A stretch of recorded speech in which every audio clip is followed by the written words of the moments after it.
예수님이 이 땅에 오신 목적은 영혼 구원 때문입니다. 예수님은 영혼 구원을 위해서 사셨고 부활하신 후에도 40일 동안 이 땅에 계시면서도 끊임없이 복음을 전하셨습니다. 하늘로 승천하시는 그 순간에도 주님의 관심은 오직 영혼 구원에 있었습니다. 그리고 영혼 구원의 사명을 제자들과 남겨진 그리스도인들에게 맡겨주시고 승천하셨습니다. 그러므로 우리가 해야 할 일은 영혼 구원입니다. 교회가 해야 될 일은 영혼 구원입니다. 영혼 구원은 외면할 수도 없고 외면해서도 안 되는 너무너무 중요한 일입니다. 한 해가 다 저물어가는 이때 과연 나는 주님의 기쁨이 되고 있는가 한번 돌아보아야 할 시간입니다. 영혼 구원을 위해서 어떤 정신과 태도를 가져야 하는가를 살펴보려고 합니다. 한 영혼을 위해서 헌신하고 열심을 내야 합니다. 한 영혼을 위해서 헌신하지 않으면 한 영혼의 구원은 불가능합니다. 한 영혼을 위해 헌신해야 영혼 구원의 역사가 일어날 수 있는 것입니다. 사도행전의 저자는 누가라는 사람입니다. 사도행전 1장 1절에 보면 사도행전의 1차적인 수신자는 데오빌로라는 사람입니다. 그리고 데오빌로에게 먼저 쓴 글이 있었다고 말씀하고 있습니다. 먼저 쓴 글은 누가복음을 말하는 것입니다. 그러니까 누가는 데오빌로라는 한 영혼에게 복음을 소개해서 그 한 영혼이 예수님을 영접하고 구원받도록 하기 위해서 누가복음 24장을 썼고 또 사도행전 28장을 써서 보냈다는 것입니다. 한 영혼을 구원하기 위해서는 헌신과 열정과 희생이 따라야 한다는 것입니다.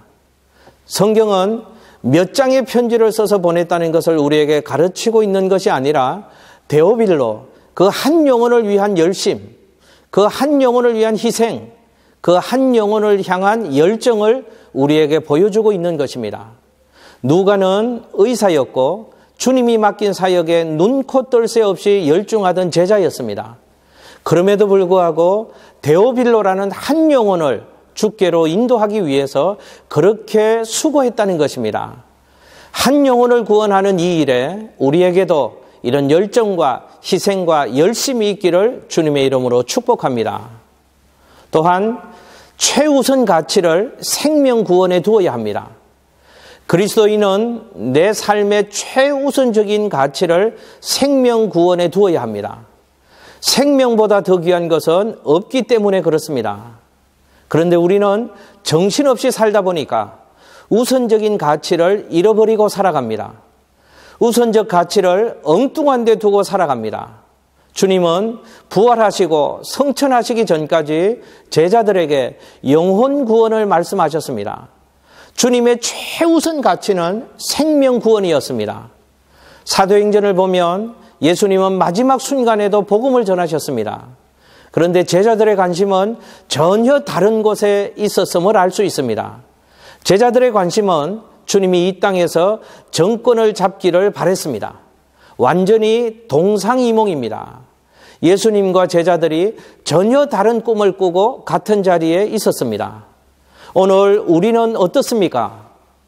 주님은 우리에게 생명을 구원하는 일을 삶의 최우선적인 가치로 두라고 말씀하셨는데 우리는 정인되라는 주님의 명령은 잊어버린 채 하나님의 나라가 지금입니까?